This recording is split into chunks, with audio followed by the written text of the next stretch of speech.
Well, guess what, Broncos fans? In the end, we got the dub. What's going on, Falcons fans? Logan here. Welcome back to Rise Up Rundown, and if you're new here, welcome. And I'm not gonna lie to you guys, this win versus the Denver Broncos feels very, very good for me because outside of the Saints fans, this is the worst fan base I have ever freaking run into on YouTube, and that would be the Denver Broncos fan base. In my previous video previewing the Broncos vs. Falcons game, I was trying to be all classy. I was trying to respectfully point out the Broncos' strengths and weaknesses. But no, Broncos fans just out of nowhere, like literally out of nowhere, were trying to downgrade everything about me. They were like, oh, you don't know anything about the Broncos. You don't know that our defense is still elite. You don't know that Drew Lock is still a problem. You don't know anything. We are going to whip 40 on your Falcons and we're going to win. I'm like, okay, oh my gosh, you guys are passionate about a 3-win team apparently. But at the end of this game, I was like, you Broncos fans can kiss my ass on this one. Go kiss that L and take it with you and go somewhere else because you are not welcomed on this channel unless you are a classy Broncos fan. But for the ones that ran into my video, you guys are certainly not welcomed and I hope you enjoy that fat L. Anyway, on to the Falcons vs. Broncos game recap starting right now. Before we get started on our Broncos vs. Falcons game recap, I will just go ahead and let you guys know how these game recaps work here at Rise Up Rundown. First, we go over what went good during the game for the Atlanta Falcons. Then we go over what went bad during the game for the Atlanta Falcons. And then the last thing is other news, which means we're going over maybe, an injured player on the Falcons and maybe the injury is very serious and we just have to talk about that, or maybe one of our divisional rivals lost and we have a better chance of making the playoffs. Really just important news for the Atlanta Falcons that did not happen during the game. I know an injury happened during the game though, but still it's important to talk about though. So I'll just put that in the other news category. So let's just go ahead and go over what went good in the game for the Atlanta Falcons. The passing game was going, man. Matt Ryan is looking awesome, man. He looks incredible. Early in the season, we were like, oh, he looks lost out there. I don't really know what's going on. But, man, he is fighting for his job. I think when people were going over trade rumors about Matt Ryan and Julio Jones leaving Atlanta, I think that, lit a fire under his ass, kind of. I think he was like, you think I'm going to get traded? Pfft, you guys don't know what you're talking about. Let me show you what I got. And he is balling out. He got 25 for 35 completions, 284 yards, 3 touchdowns, 1 dumb interception, but it was just kind of an overthrow. But anyway, he did really good. And for some reason, he's so much more mobile than he was. There was one play where he made I can't remember who it was, but he made someone miss a tackle and then he scrambled to get the first, and my brother watching that was like, since when was Matt Ryan mobile? And I'm like, I questioned that too, man. I don't remember Matt Ryan being that mobile, but yeah, he is looking great. Julio Jones did good. He had 5 receptions for 54 yards, not a lot. At least he had a touchdown. But that touchdown he had, wow, he totally ripped that guy's ankles. Whoever that Harris guy is on the Broncos at the corner position, yeah, I'm pretty sure Broncos fans were like, watch out, he's a lockdown corner. Where was that? But anyway, yeah, Julio Jones got going. No Calvin Ridley in this game, but really no problem. Olamide Zaccheaus took off. 4 receptions for 103 yards and 1 touchdown. Definitely the best I've seen him play. Hayden Hurst still isn't really being utilized like he should, but he looked good. 7 receptions for 62 yards, and he made 2 pretty cool plays. He trucked a defender and also had a good catch. He looked pretty good. And then Brandon Powell had his first touchdown of his NFL career, I think. So the passing game certainly got going. That was definitely kind of what was keeping us alive. And then the pass rush, I think we can safely say this pass rush did live up to the hype this year. Man, we got 2 sacks.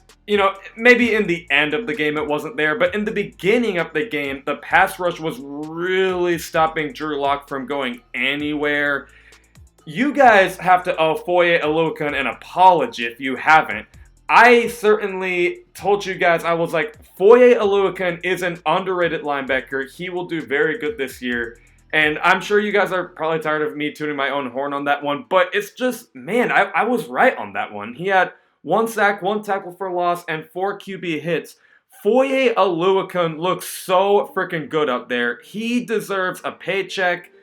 Man, he is really good. And this pass rush was really good. I think Keanu Neal had a sack too, didn't he?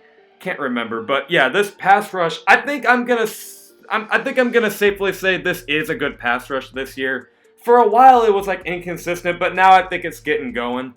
Last week when I saw, wait, they have the #1 pass rush win rate. I don't know about that one, but how they played recently under Raheem Morris, yeah, I'll believe it. This pass rush is certainly legit.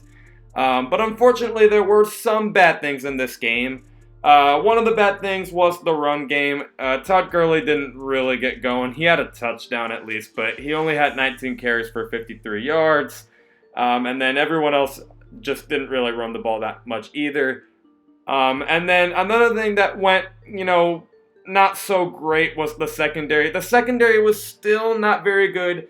AJ Terrell is doing good, though. I mean, I don't want to say he's, like, elite or anything, but he's doing good. Or at least in the beginning of the game, he was good. At the end, he was kind of missing some tackles, but, yeah, he looked all right. But everyone else on the secondary, not a great secondary. They still need to prove me a little more than how they're playing for me to say they're a good secondary. And then the last thing that went bad was the tackling at the very end of the game. Like, near the end of the game where it really seemed like we were going to choke again. My goodness, they just could not tackle an ant. Like, they just could not tackle anything. I mean, the Broncos receivers were getting free, man. Like, if you want to be a Super Bowl team, you cannot allow garbage time. You have to actually be a legit defense and stop the team from scoring, even if you're up by a lot. Garbage time should not exist, period, point blank. You have to tackle. You cannot think the game is over. Because once that time comes in the Super Bowl and there's a team coming back, especially for, the Atlanta Falcons, you kind of need to hold on and tackle. You cannot let garbage time happen. I thought that was really bad of the Falcons to just kind of stop tackling at the end. But anyway, yeah, those were the only bad things. And then in other news, we do have a bye week to rest and figure things out.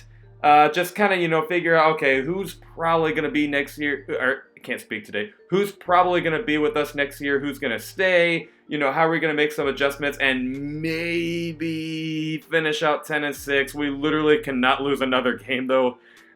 Which is a tough task because we do have a hard schedule coming up. We got to play the Saints twice. The Raiders are a playoff team. Then we got to play the Bucks twice and the Chiefs. And then we got to play the Chargers. So, playoff chances aren't looking likely. But, I mean, you never know. I'm not really going to bet on a playoff run. I think it's a little too late. But, I don't know. You never know. At least we have a bye week to figure things out. And then the other thing I want to talk about, and I think I'm going to make a video on this next week.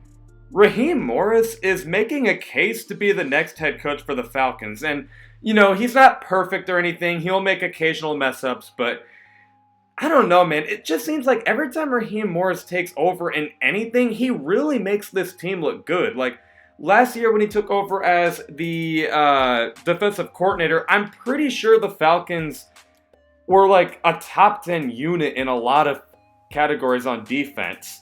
And then this year, man, the Falcons defense is not nearly as bad as it was with Dan Quinn. I think the team is more motivated and they just are more disciplined. Like, I don't know, man. Raheem Morris is actually kind of proving to be a pretty good head coach. So if he can win out and, I don't know. I don't think he has to go to the playoffs, but if he wins to, like, say, the Chiefs or the Bucks or the Saints, to all three of those teams at least once, I don't know, man. I think Raheem Morris is actually kind of proving maybe he could be a legit head coach.